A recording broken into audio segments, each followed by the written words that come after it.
So I'm Shashank Bishnoi. I'm a professor of civil engineering here at the Civil Engineering Department. But currently I'm based in our Abu Dhabi campus, a bit of advertisement for our campus as well. There are several programs over there, not civil engineering yet, but we have pretty good labs. So this is what LC3 is. We are used to using ordinary Portland cement, Portland pozzolana cement, where what we do is in Portland pozzolana cement, we reduce the amount of clinker and we put fly ash. The main reason why we do that is, one, to utilize the waste that's developed from the thermal power industry, and also to be able to reduce the cost of production. When people started using fly ash based cement, they realized that fly ash based cement has its own properties which are pretty good for many applications. And that's why there is more and more of use of PPC right now in India. What we did is we tried to reduce the clinker content further in cement, and the standard that we have over here in India right now allows to produce a cement with 50% clinker content, the rest of it being calcined clay and limestone. Calcined clay is a clay, a mineral that is excavated from the earth and then processed at a high temperature. The temperature is 600 to 800 or 900 degrees centigrade, whereas the production temperature for clinker is around 1400 or 1500 degrees centigrade. At the same time, there's also a lot of CO2 emission from the production of clinker, whereas calcined clay production has 25% of the total emission of clinker production. So there's a 75% reduction in the CO2 emission, or the CO2 emissions from the calcination of clay is 75% less than the same weight of clinker production. And the rest of it is limestone. You get a mixture that gives you CO2 emission that is around 40% lower than cement, and at the same time gives you good performance. The idea is, when you mix clinker, calcined clay and limestone together, the limestone and calcined clay start to react with each other. Limestone, which is otherwise usually an unreactive material, in the presence of a lot of alumina that's there in the calcined clay, starts to react and starts to produce more hydration products called the carboaluminate phases. This gives you a denser microstructure even when you have low clinker. Currently in Ghana, they're producing LC3 at 35% clinker content. That is an almost 33 grade cement. There they use 32.5 denomination. So that's a 33 grade cement that they're producing for general applications. For their 43 grade cement, they have 40 to 45% clinker in the cement.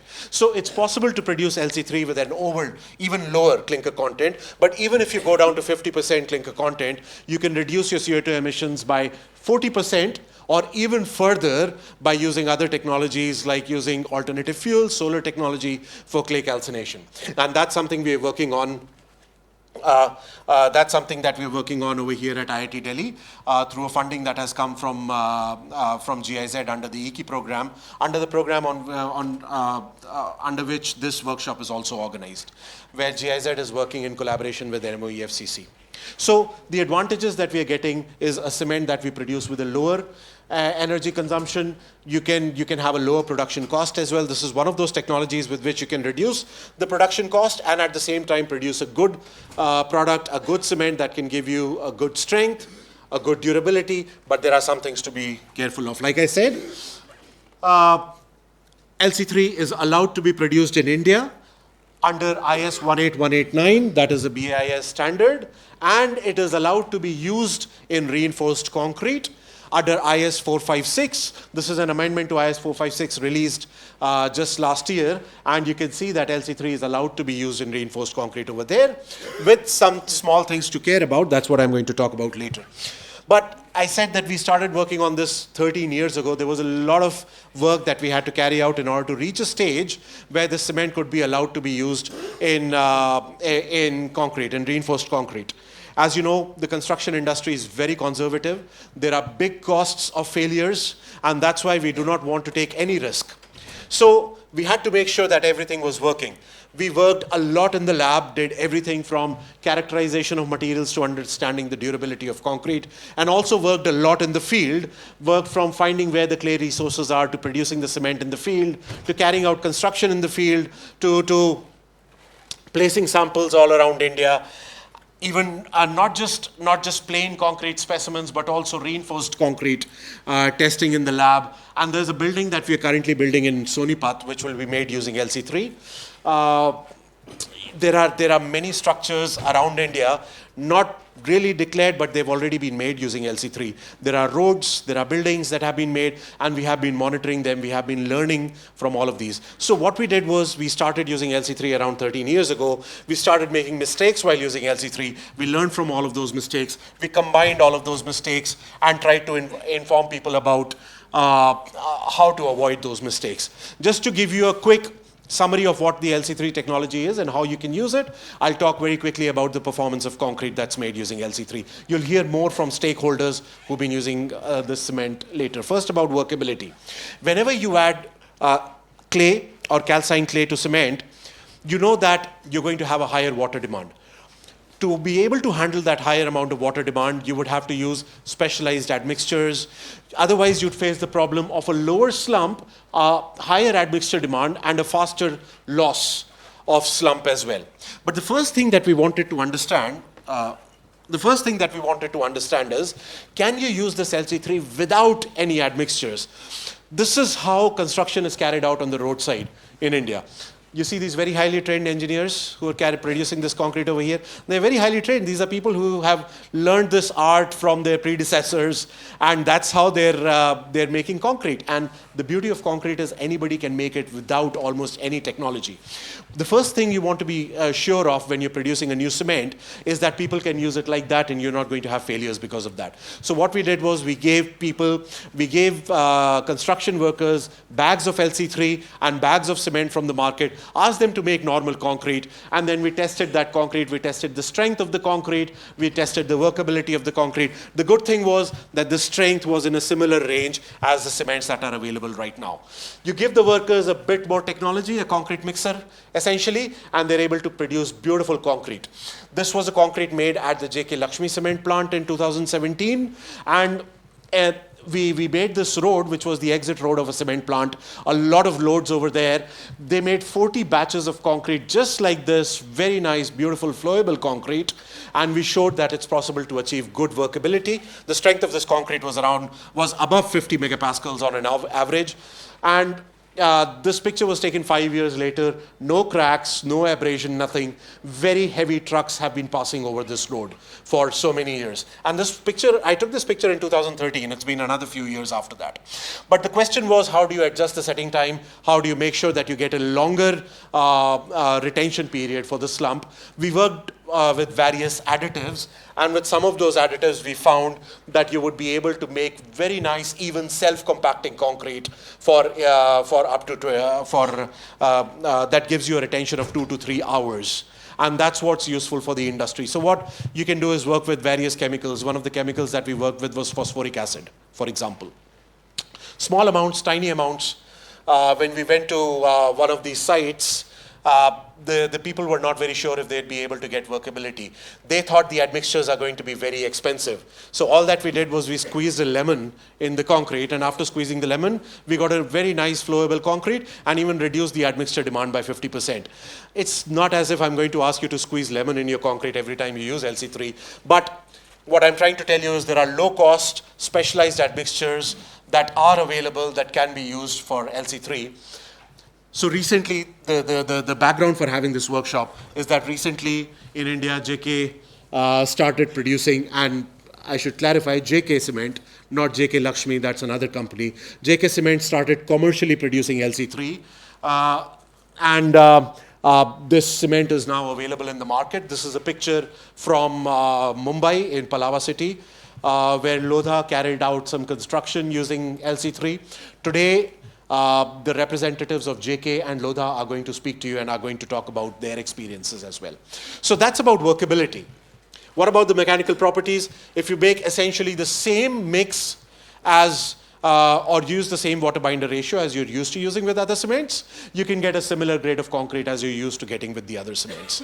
So it's pretty boring. Once you get your compressive strength, if you try to compare the other properties like elastic modulus, flexural strength, split tensile strength, bond strength of the reinforcement, all the interesting mechanical properties. Once you get the compressive strength, they're on the same line irrespective of the type of cement that you have. So that's a good thing, that the results are very boring. They're all on the same line. The structural engineers do not have to change their measurements quite a lot. If you look at the structural elements, for example, here we're testing beams. What you can see is if you make reinforced concrete beams, test them under flexure, the capacity of these beams that you get is similar to what you get in the case of OPC. Even if you reduce the clinker content to 30%, you're still able to get a similar load carrying capacity, a similar deformation in the beam, which means that the structural engineers would be able to use this concrete in the same way as they're used to using other cements.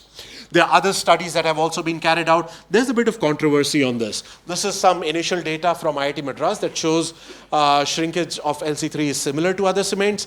There are some other results in the literature as well, but what I can tell you from experience is that when we made roads, when we made concrete elements, these roads have been there for years, we did not face a very special problem of shrinkage or cracking in those pavements. Pavements is where you end up getting most of the problem of cracking. We've made these pavements in Delhi, in the region of Delhi, even in Madhya Pradesh, and several other places, like I said, but we did not face any problem of cracking over there.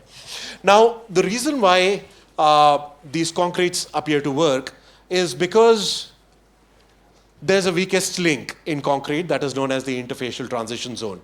I'll try not to go too much into the science over here, but the idea is whenever you're using supplementary cementitious materials, be it calcined clay and limestone, or even slag or fly ash, what they do is they target the weakest part of the concrete. And the weakest part of the concrete is the interfacial transition zone. So what they do is they strengthen the interfacial transition zone. In an OPC, the area around the aggregates is weak, makes the weakest chain of concrete, and in the case of blended cements, and especially in the case of LC3, you get a dense interfacial transition zone because of which the concrete becomes stronger despite a lower clinker content. So you don't need more reactive material because you're working harder on the weakest part rather than the entire part of the concrete. Because you're doing this, you make the microstructure of the concrete finer. If you carried out a test to measure the size of the pores in the concrete, the more on the left this graph is, the finer the pores are. And what you see is that the pores in LC3 are finer than the other cements. That helps you in getting strength, and that also helps you in getting durability in the concrete. Here what you see is the resistivity value of LC3 is very high. Even if you make a concrete with LC3 at 0.6 water binder ratio, the resistivity is higher than OPC at 0.4 water binder ratio. So if you want to make a concrete which has a high resistivity, high resistance against anything that gets into the concrete from outside, then you don't need a very high strength, you can live with a higher water binder ratio, use a lower amount of cement. So you save further on the cement quantity if durability is your only concern. And that results in a lower chloride ingress, for example. Here what you see is, in the case of LC3, the amount of chlorides that go into the concrete are much lower than ordinary Portland cement, or in the case of PPC. Also, what you see is, after the first few millimeters, in fact the first centimeter or so, you do not get an ingress of chlorides into the concrete. That protects your steel inside. If chlorides are able to get into the concrete, they lead to corrosion of reinforcement. If your steel inside is protected, you get better durability. You don't just produce a cement that is more sustainable, or there's a lower CO2 emission at the time of production. The cement is also gives you better durability, especially in chloride conditions. There is no monosulfate. Again, not trying to be very scientific, but because of the lack of a certain type of products, there isn't expansion that you get when you're exposing your concrete to sulfates. So concrete used for foundations, for example, where you can have sulfate exposure, you do not get expansion of the concrete that you would usually get in ordinary Portland cement. Means less cracking, means better durability. But the one thing to be careful about, whenever you're using a low clinker cement, I'm sorry, just 1 second.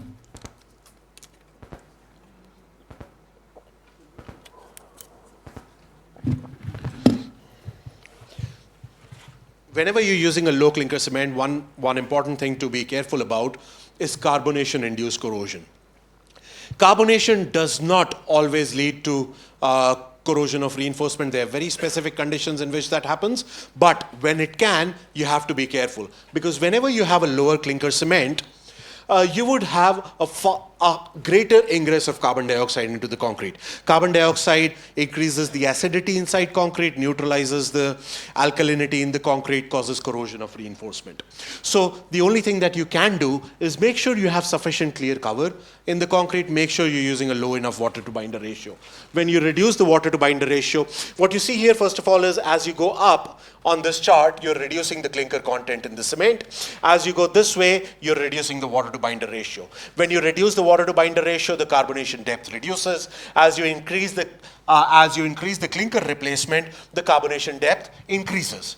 So as you're increasing the clinker replacement or going to lower clinker cements like composite cement or LC3, it becomes very important to use a lower water to binder ratio, a sufficient quantity of clear cover. So what we found, at least from our experimental results, is that the recommendations that are given in IS 456 are sufficient to make sure that you can get an expected design life of 75 to 100 years in your structures, so that you do not get the problem of carbonation-induced corrosion.